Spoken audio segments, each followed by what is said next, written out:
बिल्कुल आसान नहीं होता। इस मार्ग पे चलना ऐसा ही होता है जैसे कोई किसी चूहे के धार पे चलता हो। मीन्स अगर इधर गिरे तब भी जाएंगे, इधर गिरे तब भी जाएंगे, एकदम बैलेंस बना के चलना होता है। उनकी बातों को जीने वाले भी बहुत लोग थे। आज से 100 साल पहले की बात है। भारत में आयरलैंड की उनकी एक शिष्या स्वामी विवेकानंद 1993 में शिकागो गए थे। विश्व धर्म सम्मेलन नाम का एक आयोजन हुआ था, उसमें वो भारत का प्रतिनिधित्व किए थे। तो उससे उनकी वक्तृता से, मतलब उनके बोलने के शैली से, उनके ज्ञान से प्रभावित होकर बहुत सारे लोग आए भारत में। क्यों आए? भारत की सेवा करने के लिए। यहाँ के जो लोग थे उनकी स्थिति को बेहतर करने के लिए। अभी जैसे भारत दिख रहा है, वास्तव में हमेशा से भारत ऐसा नहीं था। गाँव में आप अभी भी देखेंगे बहुत कुछ पिछड़ापन है। हो सकता है आप लोग के लिए ये आयोजन यहाँ पे करवाया जा रहा है तो आप लोग आसानी से कर दे रहे हैं। गाँव में अगर आपके घर के पास करवाया जाता तो आप लोगों को ही दिक्कत हो जाती है ना। तो उनसे प्रभावित होकर बहुत सारी महिला शिष्य भी थी उनकी, जो उनके साथ भारत आई ताकि भारत की लड़कियों को पढ़ने का मौका मिले, इनके जीवन में कुछ अच्छा परिवर्तन आए। हमेशा से लड़कियों को पढ़ने नहीं दिया जाता था। आप देखेंगे अभी भी अपने दादी से पूछे कि दादी आप पढ़ाई किए हो, कुछ जानते हो, तो शायद अधिकतर बार बोलेंगे नहीं किए हैं।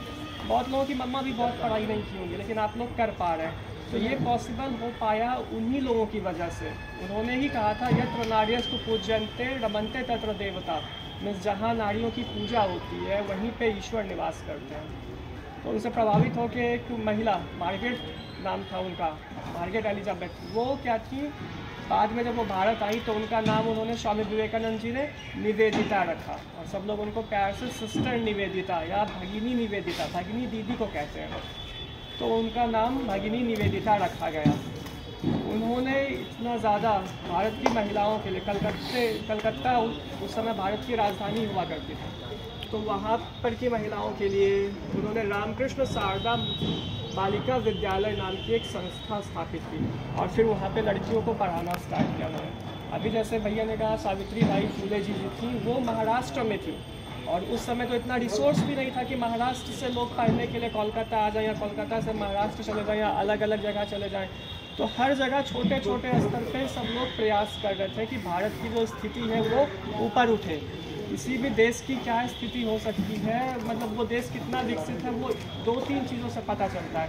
और वो सबसे बड़ी चीज़ क्या होती है कि हाँ, महिलाएं वहाँ पे किस स्थिति में हैं, लड़कियों का कितना योगदान है।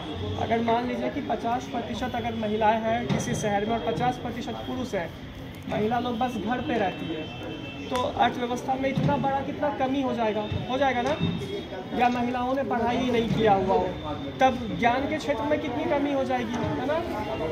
तो वैसे ही उन्होंने प्रयास किया और कलकत्ता में पूरी महिलाओं की जो स्थिति थी वो बहुत बढ़िया उन्होंने बना के रखी और उनसे प्रयास करके प्रेरित होकर रामकृष्ण मिशन में महिलाओं के लिए भी बहुत अच्छे अच्छे स्कूल बनाए गए, जहाँ पे आज भी बहुत सारी लड़कियाँ जो गरीब होती हैं, जो पढ़ नहीं पाती, उनके लिए हॉस्टल और संस्कृति, इवन इंजीनियरिंग, मेडिकल, ये सब चीज़ की भी पढ़ाई करवाई जा रही है।